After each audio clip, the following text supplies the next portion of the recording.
Imagine going to bed as yourself and waking up as someone else. Same face, same memories, sort of. But now you like jazz, hate chocolate, and suddenly speak in an accent you've never learned. Welcome to the twilight zone of brain injuries, where your skull might still be intact, but your identity, not so much. This isn't science fiction, it's the kind of stuff that makes neuroscientists sweat and philosophers cry. Because if one knock to the head can remix your entire personality, what does that say about you in the first place? Buckle up, this rabbit hole has no handrails. Let's get right into it. Number 8. The doppelganger effect. Okay, here's where things get extra Twilight Zone. Imagine looking at your own spouse, someone you've loved for years, and suddenly thinking, that's not them. That's an imposter. You're not hallucinating. You're not delusional in the usual way. You've just unlocked the rare, brain injury-induced mental horror known as Capgras delusion. This happens when the connection between your brain's facial recognition center and its emotional response center gets scrambled. You still recognize the face, it looks exactly right, but it doesn't feel right. There's no spark, no sense of familiarity. So your brain, ever the drama queen, decides, this must be a clever lookalike. This can extend to pets, family, or even your own reflection. Some people think there's an entire network of body doubles pretending to be their loved ones. Others think their house is a copy. It's like living in an endless, uncanny valley, emotionally hollow and intellectually terrifying. What's worse? Most people with Capgras know something's off, but can't fix it. Their reality feels broken. They don't want to think their loved one is fake. It just doesn't make sense any other way. It's not rudeness, it's neurology. The same facial circuitry that floods you with warm fuzzies when you see grandma now sits quietly like, who's that lady in the chair? Basically, it's not you being called. It's your temporal lobe and amygdala not returning each other's calls. Number 7. Memory gets rearranged. Picture this. You wake up in a hospital bed and the nurse calls you by your name, but it sounds like someone else's. You know what cereal is, but not your own birthday. You recognize dogs but forget you ever had one. Congratulations, your brain just played a game of neural Yahtzee with your memories. This is what happens when a brain injury messes with your hippocampus, the seahorse-shaped chunk in charge of turning life into memories instead of a blur of disconnected trivia. The result? Your memory doesn't just fade, it reshuffles, rewrites, and occasionally deletes whole chapters without warning. Some people forget their entire childhood, others forget only recent years. Some remember everything, except who they are. That's retrograde amnesia, like living in a body that feels familiar but comes with none of the user manual. And just when you think it can't get weirder, say hello to confabulation. That's when your brain fills in the memory gaps with creative fiction. You might remember visiting Paris last summer when you were actually just watching a documentary about bread. Your brain isn't lying maliciously, it's just improvising, badly. People who experience this often feel emotionally disconnected from the past, even if they intellectually understand it. It's like being told your life was written by someone else, and you're just here for the table read. So yes, technically you still have a brain. It just might be running a totally different operating system, and it didn't ask you for permission to update. Number 6. Sodden artist syndrome. One day you're a tax accountant with the artistic flair of a soggy napkin. Then, bam! A head injury turns you into a full-blown painter. No classes, no practice. Just spontaneous bursts of creative genius. Welcome to acquired savant syndrome, one of the rarest, weirdest, and most annoying things to ever make neurotypical people jealous. In extremely rare cases, people who suffer brain trauma, especially to the left anterior temporal lobe, develop sudden abilities in music, math, visual art, or calendar calculation. It's like their brain got hit with a stick and said, you know what? Let's channel Beethoven.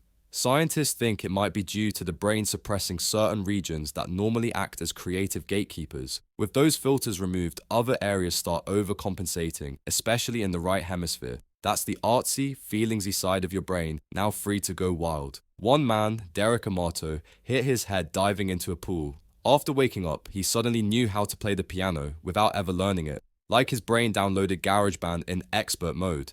This all sounds cool until you realize it's also deeply disorienting. Imagine waking up with a new obsession and talent you never had, while everything else, your job, your friends, your memories, feels alien. It's not a superpower, it's a surreal shift in identity. Also, let's be real. If bumping your head unlocked artistic brilliance regularly, people would be swinging frying pans like piñatas. But it doesn't work that way, so maybe keep the helmet on. Number 5. Personality reboot, no warning. You know that one friend who studied abroad and came back a totally different person? Now imagine that, but instead of studying abroad, they smashed their head on a dashboard, and instead of cool travel stories, they came back with zero impulse control and a personality that now screams goblin energy. Enter frontal lobe damage, the ultimate brain region for keeping your inner chaos gremlin on a leash. This chunk of your noggin manages decision-making, emotional regulation, and, you guessed it, personality. When it gets banged up, the results range from quirky to full-on, who is this person? Case in point, the famous story of Phineas Gage, the railroad worker who had an iron rod blast through his skull in 1848.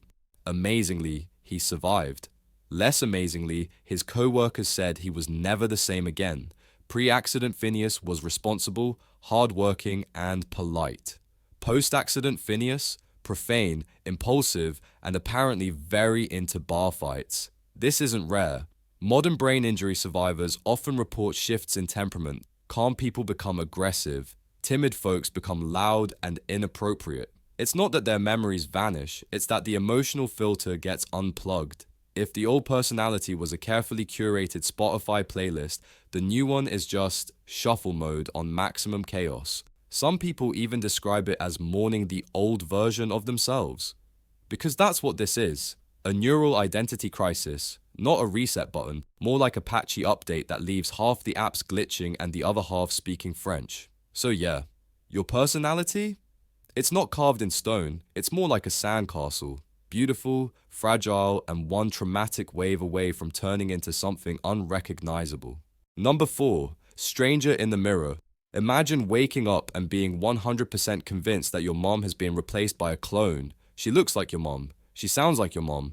But no, your brain is screaming that she's a fake.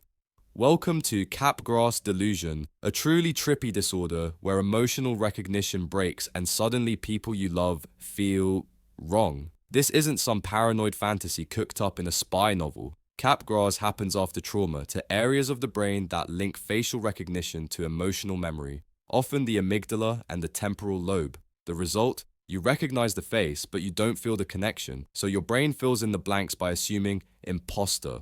It's not limited to family either. Some people think their pets have been swapped, or their entire neighborhood is full of look-alike actors. One patient thought every single doctor in the hospital was part of a conspiracy. Honestly, if you've ever been stuck on hold with tech support for 45 minutes, you've almost been there emotionally. Capgras patients aren't just confused, they're terrified. Imagine looking at your best friend and feeling nothing. No spark, no familiarity, just uncanny dread. It's like living in an emotional uncanny valley, and no amount of, "It's me, Steve," helps. So, yeah. Brain trauma can turn your social instincts into a paranoid sci-fi script. Your emotions can ghost you and take your sense of reality with them.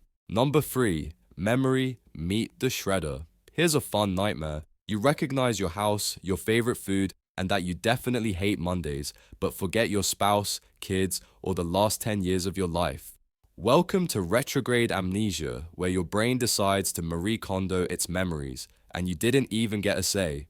Traumatic brain injuries, TBIs, especially in the temporal lobes or hippocampus, can pull the plug on memory storage and retrieval.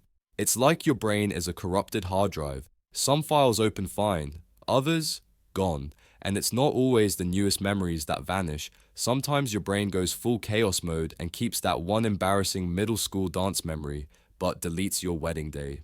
Thanks, neurons. In real cases, people have forgotten their entire careers, entire families, and even their own names. Meanwhile, muscle memory might stay intact. One guy with profound amnesia couldn't remember his wife, but could still play Beethoven perfectly on the piano. So you'll forget your vows, but hey, still crushing Fur Elise. And it's not just about forgetting. Sometimes the brain fills in the blanks with made-up nonsense. This lovely glitch is called confabulation, and it's when your brain lies to you, confidently. I wasn't in a car accident. I was hiking in Peru. Sure, Brad, sure you were. Bottom line, your memory isn't a vault. It's a paper castle in a wind tunnel, and brain injuries bring the storm. Number 2, the personality remix button. Let's say you're a mellow, rule-following accountant who uses coasters and apologizes when someone steps on your foot.